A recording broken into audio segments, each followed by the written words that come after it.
عزیز دوستوں، بزرگوں اور بھائیوں، امیر المومنین خلیفۃ المسلمین مراد مصطفیٰ صلی اللہ تعالیٰ علیہ وسلم حضرت سیدنا عمر فاروق رضی اللہ تعالیٰ عنہ کو 26 ذی الحج کو زخم لگا تھا، قاتلانہ حملہ آپ پر کیا گیا تھا، اور یکم محرم الحرام کو اسلام کے اس بطل جلیل، اس قائد، اس لیڈر اور دنیا اسلام پر اپنی سیرت کے انمٹ نقوش چھوڑنے والے اس خوبصورت انسان نے دنیا سے پردہ فرمایا۔ حضرت عمر فاروق رضی اللہ تعالیٰ عنہ ان لوگوں میں سے ہیں جو ابن الوقت نہیں ہوتے، ابو الوقت ہوتے، جو وقت کے مطابق نہیں بدلتے بلکہ وقت کو اپنے مطابق بدل دیا کرتے ہیں۔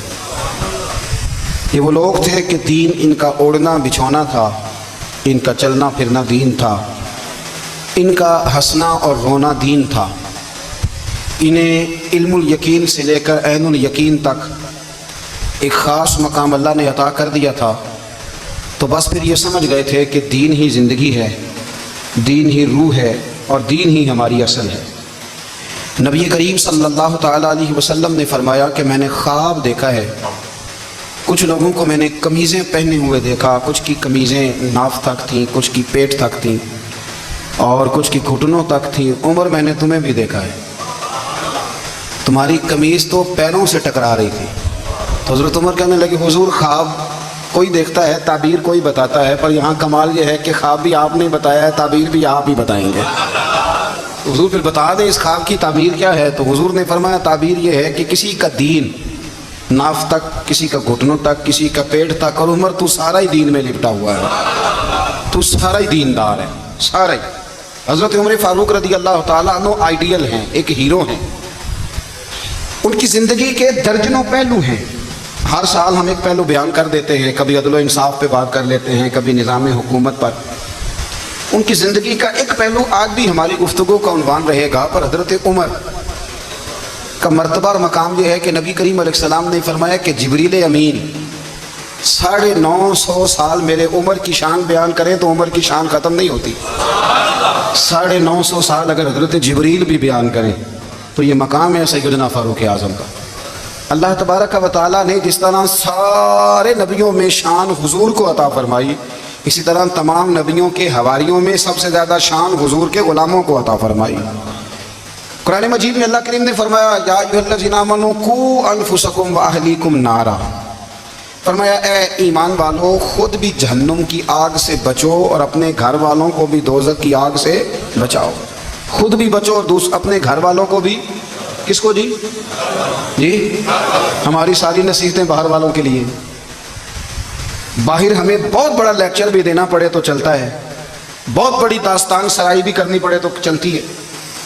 سٹیٹس اور معیار یہ ہے کہ سارا کچھ باہر والوں کے لیے، اور گھر کے وہ پھول جن کی آبیاری بھی ہم نے کرنی تھی، کوئی جڑی بوٹیاں اور گائیں تو وہ کاٹنی بھی ہم نے خود تھی، دھوپ اور چھاؤں کا خیال بھی ہم نے رکھنا تھا، وہاں ہماری نظر نہیں ہوتی۔ پڑوسی کے بچے کیا کر رہے ہیں یہ سارا پتہ ہوتا ہے، اور میرے گھر میں کیا گل کھل رہے ہیں اس کی مجھے خبر نہیں ہوتی۔ حضرت عمر فاروق نے جب یہ آیت نازل ہوئی تو فوراً عرض کیا، یا رسول اللہ صلی اللہ علیہ وسلم اس کا کیا مطلب ہے کہ خود بھی دوزخ کی آگ سے بچو اور اپنے گھر والوں کو بھی بچاؤ؟ تو نبی کریم علیہ السلام نے فرمایا، عمر اس کا مطلب یہ ہے کہ جن چیزوں کا اللہ رسول تمہیں حکم دیتے ہیں تم اپنے گھر والوں کو ان چیزوں کا حکم دو، اور جن چیزوں سے اللہ رسول تمہیں منع کرتے ہیں تم اپنے گھر والوں کو بھی ان چیزوں سے منع کرو۔ حضرت عمر فاروق کی زندگی میں جو چیز آپ کو بہت زیادہ ملے گی نا، وہ یہ ہے کہ آپ نے جتنا کڑا احتساب محاسبہ باہر والوں کا کیا ہے نا، اس سے زیادہ بڑھ کے اپنا اور اپنے گھر والوں کا کیا ہے۔ یہ بڑا عجیب معاملہ ہے کہ ہم جتنے لوگ ہیں ہمارا معیار یہ ہے کہ سامنے والا غلط ہے اور میں ٹھیک، یعنی دوسرے کا بچہ گلی میں نظر آ جائے تو اس کی غلطیاں نکلنی شروع ہو جائیں گی، اور میرا بچہ سارا شہر گھوم آئے ایک ٹائر پہ موٹر سائیکل پہ، تو ہم کہتے ہیں کہ ابھی بچہ ہے، انشاءاللہ سیانا ہو جائے گا۔ اگر ابا جی آج تک سیانے نہیں ہوئے اس کو سمجھا لیں، تو پھر بیٹے کا سیانا ہونا تو ہو سکتا ہے کہ وہ 60-70 سال لگ ہی جائیں۔ گھر کے اندر جب تک توجہ نہیں ہوتی، اور سب سے پہلے جب تک اپنی ذات پر توجہ نہیں ہوتی، تو والد کا جب تک کردار بچے نہیں دیکھتے جب تک، اتنی دیر تک ان کا تبدیل ہونا ممکن نہیں ہوتا۔ حضرت عمر فاروق رضی اللہ تعالیٰ عنہ نا باہر والوں کا بھی بڑا سخت حساب کرتے تھے. بڑا ایک گورنر صاحب نے لباس بڑا شاندار پہننا شروع کر دیا تھا تو حضرت عمر نے اتروا کے نا تو انہیں ٹاٹ کا لباس پہنا کے تو اونٹ چرانے کی ڈیوٹی دے دی. اتنا سخت احتساب کرتے.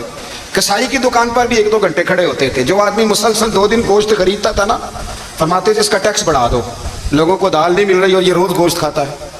حضرت فاروق اعظم اس کو جزیہ کہا جاتا تھا یا کچھ اور معاملات ہوتے تو بڑھا دیتے تھے.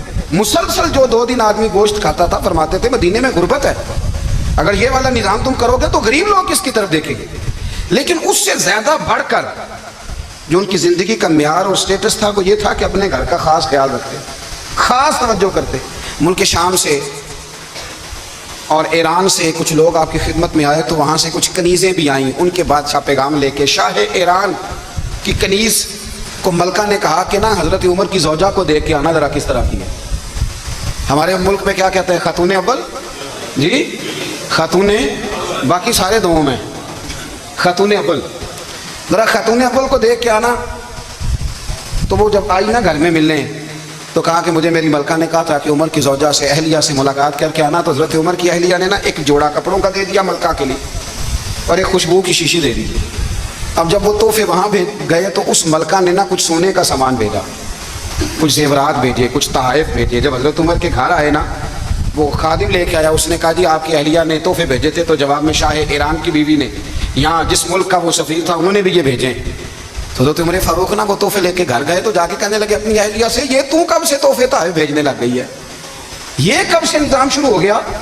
تو کہ حضور تحفہ دینا لینا تو ٹھیک ہے, سنت ہے, محبت بڑھتی ہے, تو یہ کوئی قباحت نہیں, اور میں نے اپنی ذاتی استعمال کے لیے جو چیزیں رکھی تھی وہ میں نے دی ہیں. حضرت عمر فاروق رضی اللہ تعالیٰ عنہ فرمانے لگے ہم نے کسی ملک کے ساتھ اور اس کے بادشاہ کے ساتھ ذاتی تعلق نہیں بنانا. تعلق جو بھی بنے گا رسول اللہ کے دین کی برکت سے بنے گا. ذاتی رشتے نہیں ہم نے قائم کرنے. ذاتی آپ کے ملک کی جو ایئر لائن جس کا ہر سال خسارے کا ڈنڈورا پیٹا جاتا ہے نا, وہ ہمارے بادشاہ صاحب اور صدر صاحب اگر غیر ملکیوں کو گھوڑا کبھی بھیجنا ہو نا, گھوڑا تو پورا ایک جہاز گھوڑا لے کے تحفے میں جاتا ہے. پورا جہاز غریب قوم کا یہ سرمایہ, اور قوم بڑی بادشاہ ہے, لائنوں میں لا کے ووٹ دیتی ہے. 2 کام ہمیشہ لائن میں لگ کے کرنے, ایک بل لائن میں لا کے جمع کرانا ہے اور ایک ووٹ لائن میں لگ کے, تاکہ پھر پورے 5 سال لائن میں ہی لگے رہیں. مرضی سے آپ ووٹ دینا پر جو بات درست ہے اس کو سنو. حضرت عمر فاروق رضی اللہ تعالیٰ عنہ نے اپنی اہلیہ سے پوچھا کتنے کا تھا وہ تیرا جوڑا اور خوشبو کی شیشی؟ انہوں نے کہا 3 دینار کی. فرمایا یہ 3 دینار تیرے اور باقی جو تحفے آئے ہیں وہ تو خود کہہ, کیونکہ اس نے تیرے نام بھیجے ہیں.